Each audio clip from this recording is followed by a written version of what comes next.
Paddy Power stream all UK and Irish racing live on your mobile, tablet or PC. Unlike some other high street bookies, Paddy Power, you beauty!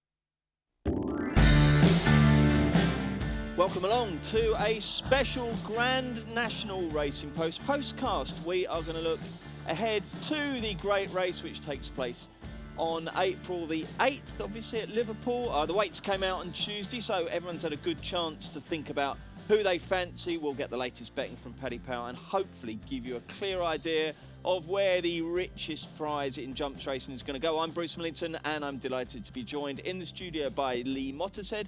And over in Ireland, we've got David Jennings. And somewhere, I don't quite know where, Paul Binfield from Paddy Power has all the odds, all the specials, and hopefully his own idea of the winner. We will be hearing from many of the key trainers involved, talking about their charges. But first of all, Binners, take it away. Give us a nice deep show of prices on the 2017 Randox Health Grand National. Heavyweight panel today, Bruce. I'm a bit nervous about joining you three, but anyway, we've got 14-1 favourite, Don Polly, third in the Irish Gold Cup last weekend. 16-1, The Last Samurai. 20-1, Carlingford Lock, Empire of Dirt. Minella Rocco and more of that, the last two who unseated in that Irish Gold Cup. One for Arthur, Vieux Lion Rouge. 22, Uccello Conti, who has been one of the movers since the weights came out on Tuesday evening. And we go 25-1. Bar Bruce. OK, well done. Right, well, Gordon Elliott obviously holds the key. He's got 14 entries, including the aforementioned market leader, Don Polly. Here he is talking about his runners, starting with the much-vaunted Cause of Causes. He's a stable star. Can't wait to run him in English National. I think the race is made for him. Yeah, we're looking forward to him, yeah. He goes on the ground. I think at this stage of his life, probably a better ground suits him better. Uccello Conti ran a great race round there last year. Run him. I think this has been the plan for the last 2 years. And ran well last year, ran well in the Beaches Chase, and the Grand National's the plan. Simon and Isaac are very big supporters of the yard, so to win a Grand National for them would be a dream come true. Don Polly? He'll definitely run. He's in good form. I think the race is made for him, so we're looking forward to running him. Blimey, Riley Lee, you wrote a story about how noisy it was at that Grand National. It's normally a lunchtime piss-up. It sounded like, more than a piss-up, it sounded like an absolute, goodness knows, I don't know what to describe it. It was very loud, wasn't it? Well, it was particularly unfortunate, given that this week the Jockey Club came out and talked about how they'd be imposing drink restrictions at Cheltenham. Because with a few, certainly weren't any there, were there? When you think how many expensive exhibits are at the V&A, you don't really want people drinking, like, because people start wobbling and things. And well, more to the point, they just didn't shut up and listen to people talking. Even the opera singer, Laura Wright, sang beautifully, 3 songs, and just natter, natter, natter. It was a stupid idea, having it in the evening anyway. It didn't increase the output, so they need to go back to a lunch next year. Anyway, never mind that. Down to business. And before the lads talk about the Gordon Elliott horses, I believe there's a couple of Elliott-related specials, isn't there, Paul? Yes, we've got Gordon to win the race at 11-2, Bruce, and we also have Gigginstown Stud to win the race at 11-2. Of course, many of Gordon Elliott's possible runners in the world's greatest chase are owned by Michael O'Leary and Gigginstown, who won the race last year with Rule the World. So you could back both those 11-2 shots and you could get the elusive double chop there, couldn't you? If one of the Gordon Elliott horses clad in maroon crosses the line in front. Am I right there, or is that it's not a related contingency, is it? You've confused this man here a little bit there, Bruce. I'd probably no comment on that one. All right then, right, DJ, let's start with you. Will Gordon Elliott win the Grand National, and if so, who with? Look, he's a great chance. Out of all of them, probably the one that's most interesting is probably Uccello Conti. And listen to Gordon there, I think it's great how honest he is, to be honest with you. Like he said, this has been the plan for the last 2 years, and the course form is obviously huge, and I thought he ran really well behind Champagne West and the Thyestis, jumped well, travelled well, was just beaten by a horse that never missed a beat on the day. And of all his ones in the hand since the weights have been revealed, he's probably the one that's most interesting off his mark. I know a lot of shrewd judges fancy him. Of the others, like Outlander's not going to run. Don Polly, look, he looks tailor-made for the Grand National, but at the moment, all the Irish trainers, Phil Smith is about as popular as cricket over here at the minute, so he is. All the Irish trainers seem hugely discontent with all their marks, so it's quite interesting listening to all the reaction.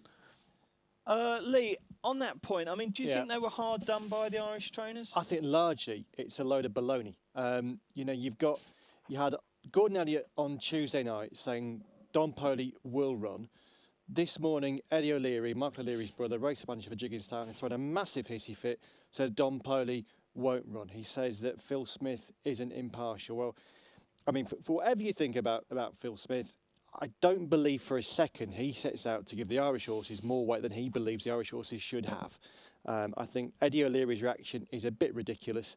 They won the race last year. He's now saying that Rule the World would have run in the race this year had they thought he'd be fairly treated.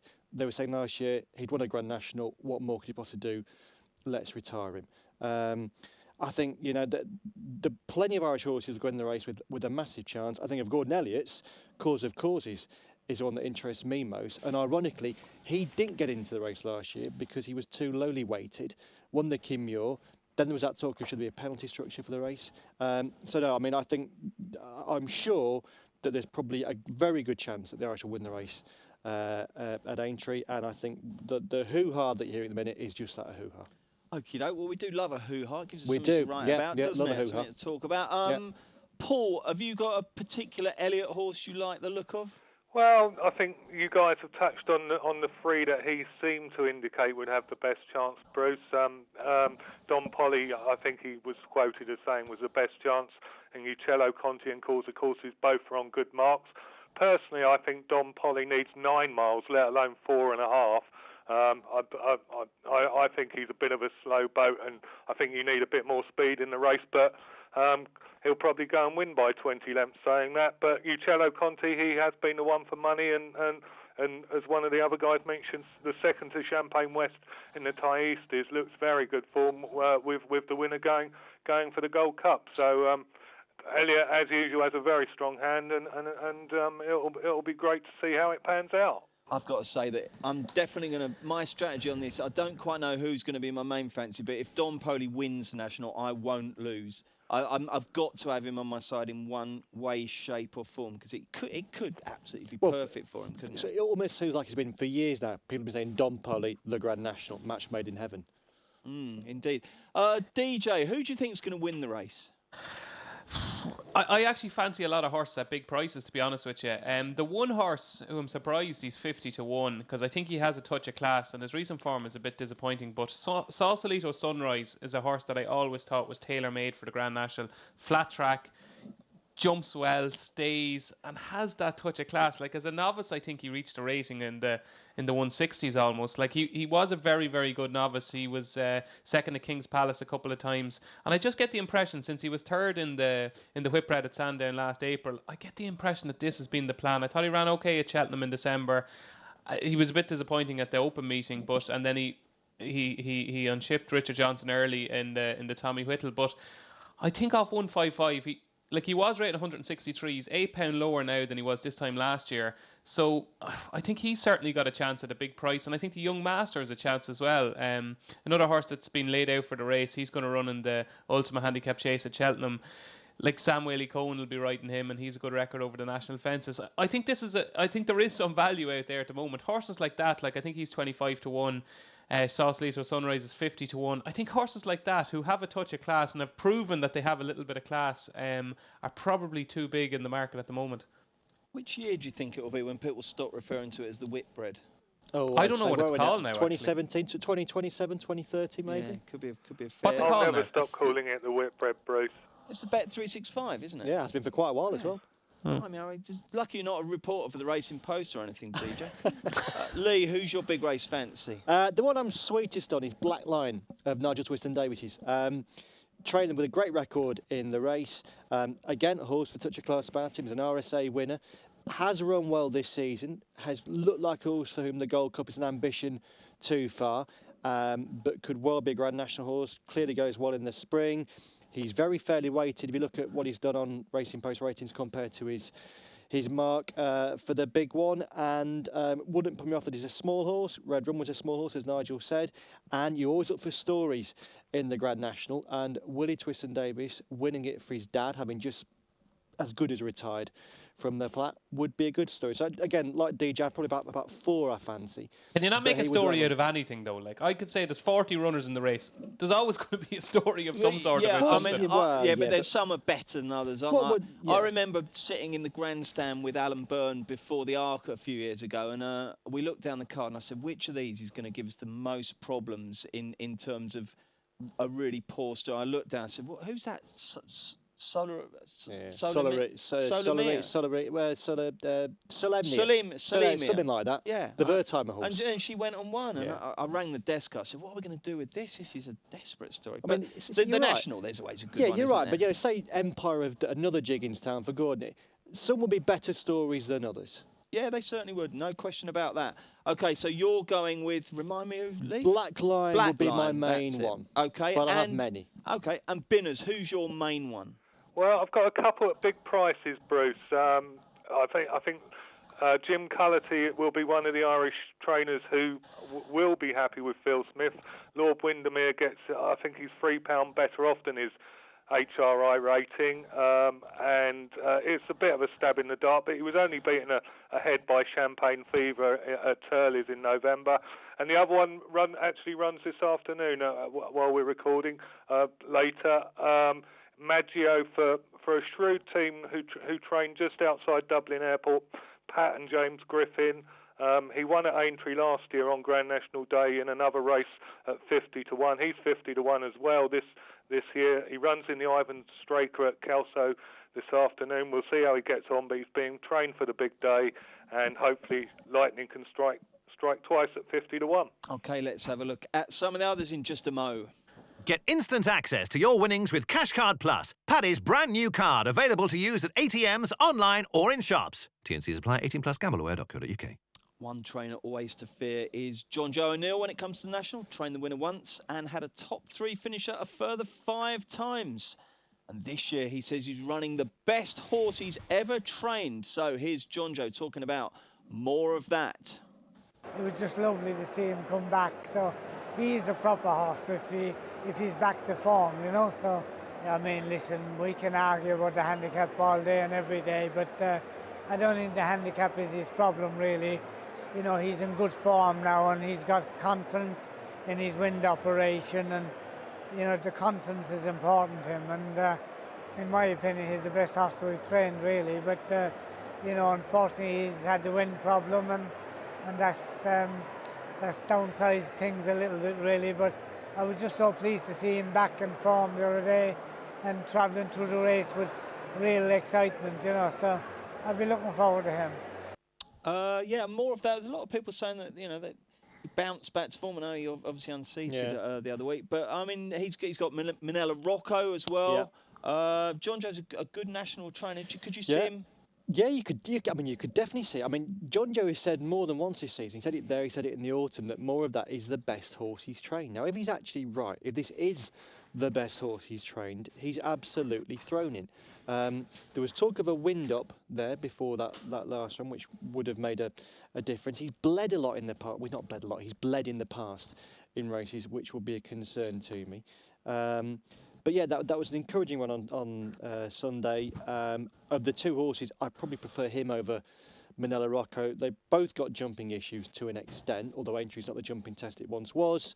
Yeah, and listen, a John Joe winner is always a good story. God, even Lee starts saying listen now. Blimey, I thought it was only you, DJ. Oh, no. Lee's caught it. And it's the hardest thing to get rid of once you start it. I know. But do you remember last year at Cheltenham? I pointed it out and you just went to pieces. Every single sentence began with listen. But here we go. We're going to have a listen-free analysis of John Joe's chances. David Jennings, take it away. Yeah, the more I think about not saying it now, I'll probably end up saying it.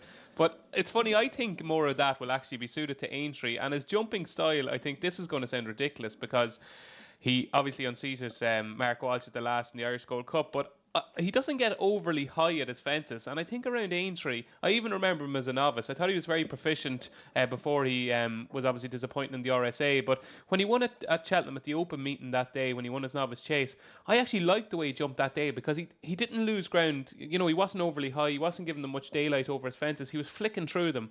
And I actually think that style might suit Aintree, even though obviously he unseated his rider at the last at Leopardstown. But I think he's the one when you look at the race. Everybody's talking about Don Poley, you know, Carlingford Lock, all these type ones. But as Lee said, he's the one that could be absolutely chucked in.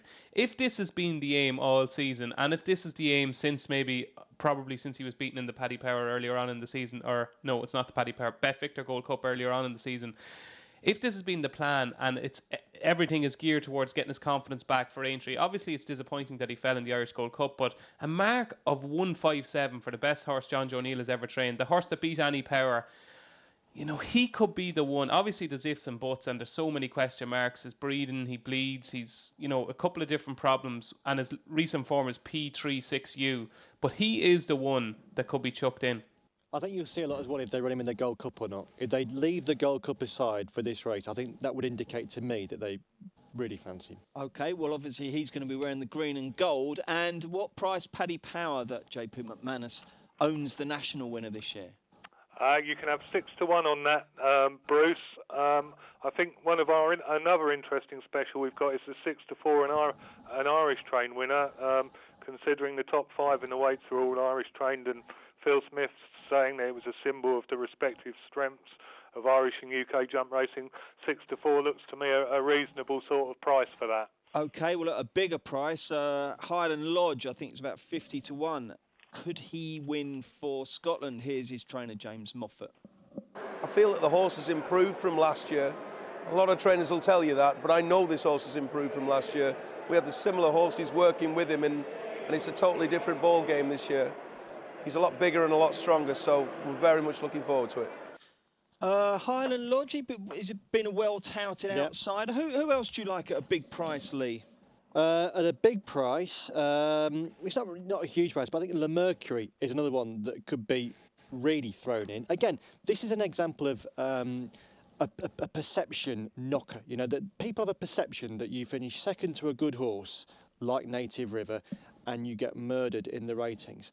Well, this horse hasn't. He's been kept on 151. Come to our boys, he ran a 160 RPR at Newbury. There's just a hint that he's better in small fields than big fields. Now, if that's right, then you wouldn't have a chance at the National. But I think at a big price, or a fairly big price, he would have a decent chance. Aside from that, again, I like Carlingford Lock, wouldn't be a huge price. Think of those classy horses. He's one that'll be suited by the race. And One for I think has a serious chance. He'll definitely stay, which is something that, ironically, you wouldn't be guaranteed you could say about Highland Lodge. For horse that's won a Beecher, almost won a Beecher. When he's gone beyond 3 1/4, he's sometimes run out of gas, or looked like he's run out of gas. Okie doke. DJ, who are your other ones that you want to mention so that when we play this bet you sound shrewd? I'd love to know what, Lee, you probably might know the answer to this. Roughly when the weights come out, what's the general number that get in? Like, if you're number what on the list are you likely to get in? Would you have any idea when the weights come out? Well, the numbers got smaller every year. Yeah. Traditionally, you could get in if you're in the 70s at the early. Last year it mid was 50s, is it? Well, last year was joint 57 because the stupid thing is they give every horse a number at this stage, but actually they were saying that last year was 59. It's actually joint 57 because if you're bracket on 10.72, you're all the same. It'll be lower this time, won't it? Because the prize money's so big, isn't it? It'll be low, but equally, you had this bizarre situation of yesterday or in today's post. Gordon Elliott ran through Empire of Dirt won't run, Clarkham won't run, Raddy Frank won't run, Atois Phil won't run, the Game Changer won't. What were they entered for? Within 2 days, they're not running. Most are only about £1 or £2 more than their original mark, their Irish mark. So what? I suppose they put them in and see how well handicapped they get, and if they don't like the weight, they take them out. But I mean, does £1 or £2 here make so much difference? No, I don't. You read Tom Siegel's piece today. He makes a point that it's really more these days about position the race, a bit of luck. £1 or £2 makes very little difference. I agree with that. I agree. Come on then. Who else have you got for us then, DJ? Well, considering my strongest fancy is 50 to 1, Sauce Leader Sunrise, I'll give you 2 at bigger prices, and they're number 57 and 58 on the list. I have a feeling that Cocktails at Dawn, if he got in, could run well on a nice bit of summer ground. He's a really good jumper. I know he's sketchy form figures in front of his name, but it sounds as if this has been the plan. He mightn't stay, but he has a touch of class, and I just thought it was the race that might suit. And I don't think I've ever seen a horse jump as well around Aintree as Asdemi did earlier on in the season. Look, he's another one that the trip is going to be a huge worry for, but you're talking about horse at 66 to 1 and 80 to 1. I just thought they were two unexposed types that could just be a little bit better than their marks. Asdemi, obviously, he won the Sefton in December. That's obviously 2 mile 5. But his jumping was spectacular, and he seemed to absolutely love the test. And I just have a feeling that when it comes down to it, Paul will run whatever he can in the race. And if he does get in, I think he'll run. And I don't think he'll be 66 to 1.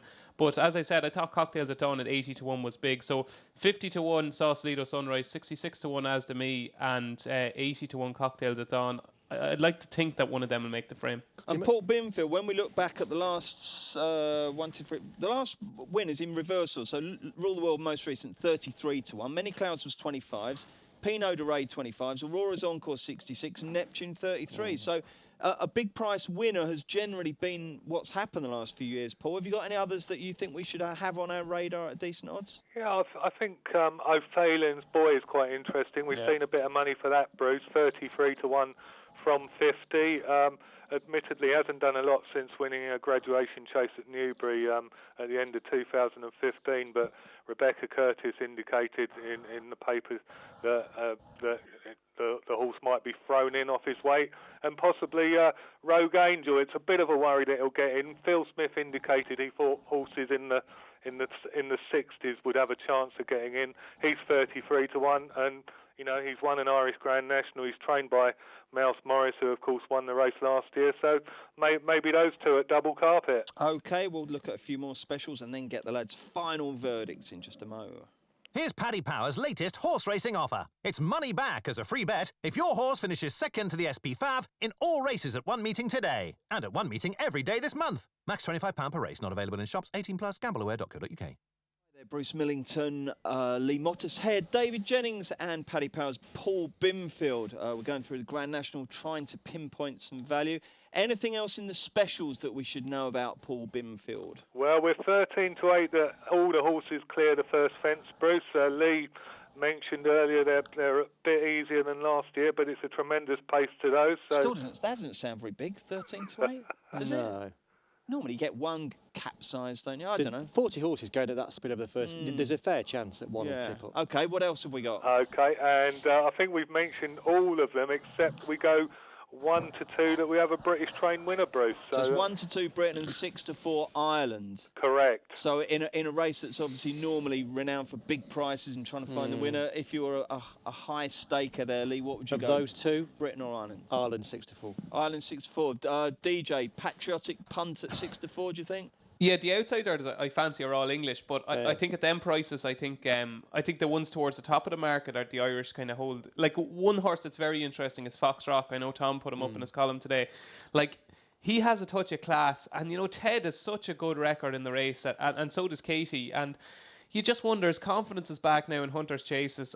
Beaten on the fringe first time out is obviously nothing to write home about, but his previous run against On His Own, like.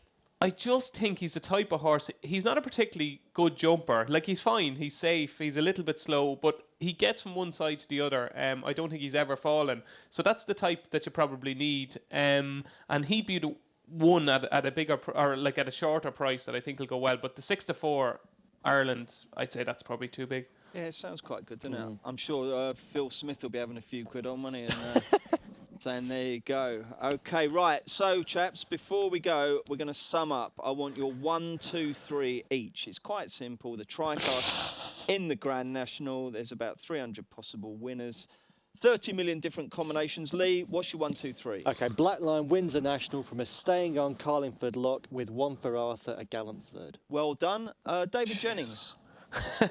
I'm going to go, if I get this tricast, I can definitely retire. I'm going to go 1, Sausalito Sunrise, 2, The Young Master, 3, Foxrock. Excellent. And Binners, what are you going to go for? Well, 5 places Paddy Power each way, Bruce, but we're going to go for Maggio at 50 to 1 to win the race from Lord Windermere at 50 to 1, and then we're going to get Rebecca Curtis is going to send on O'Falin's Boy into third at 33. So there's a nice tricast there. I've just got to say that if Lord Windermere wins the Grand National and the Gold Cup, it will confuse the hell out of me for the rest of my life. Wouldn't be a more popular winner, would there, than Jim Cullity winning the national win? Lee. That would go down incredibly well with his. That was absolutely laced in irony, sarcasm, and whatever else. I don't know what. And the funny thing about this is, I don't know too many people that Lee Mottershed doesn't like, so that says something.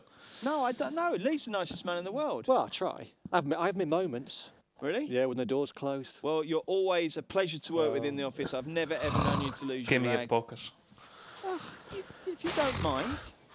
I'm just because Lee's more popular than you, just get over it. Stop saying listen and people will love you even more. I don't think I even said it once in this. No, you didn't. You did very well, DJ. Well done. Thank you very much. Thank you, Lee. Thank you very much, Paul Bimfield. And thank you that was for great, listening. Bruce. Jolly good. See you, folks. Check out Paddy Power's new and exclusive Cash Card Plus. Available to use online, at ATMs, or even down the local. Paddy Power, you beauty.